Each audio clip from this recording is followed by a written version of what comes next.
மேல பெரும்பள்ளம்னு ஒரு ஊர். அந்த ஊர்ல ஒரு ராஜா ஒரு பெரிய பாவத்தை செய்து விட்டார். அந்த பாவம் போறதுக்காக ஒரு பரிகாரம் கேட்டார். அந்த முனிவர் சொன்னாரு, நீ தினந்தோறும் 1000 பேருக்கு சாப்பாடு போடணுமப்பா. சரி சாமி, சாப்பாடு போட்டா பாவம் போகுமா?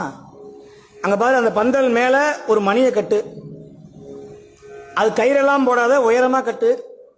நல்ல அடியார் ஒருத்தர் சாப்பிட்டா அந்த மணி அடிக்கும், அப்படி அடிச்சா உன் பாவம் போச்சு.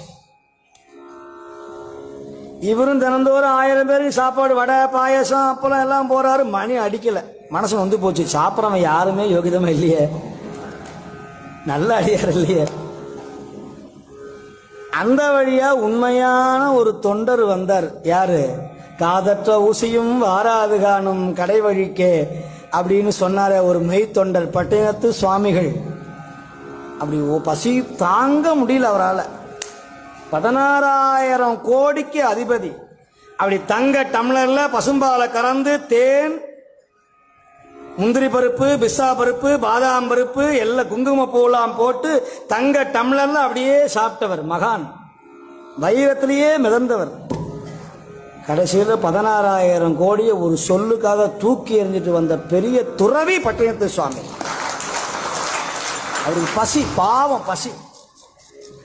அந்த மேல பெரும்பழுது வந்தாரு. எல்லாருக்கும் சோறு செஞ்சுட்டு இருக்கிறான், உள்ள விட மாட்டேங்கிறான். யோ, நீ யாரைய உள்ள போயா? சாமியாரா போனா கூட நல்ல வஸ்திரம்லாம் கட்டிட்டு போகணும், நகரக்கண்டி ஏக்கரக்கண்டிலாம் போட்டு போகணும், அப்பதான் உள்ள விடுவாங்க, இல்லைன்னா விட மாட்டாங்க இல்லையா? சாப்பாடுலாம் கிடையாது, போ போ.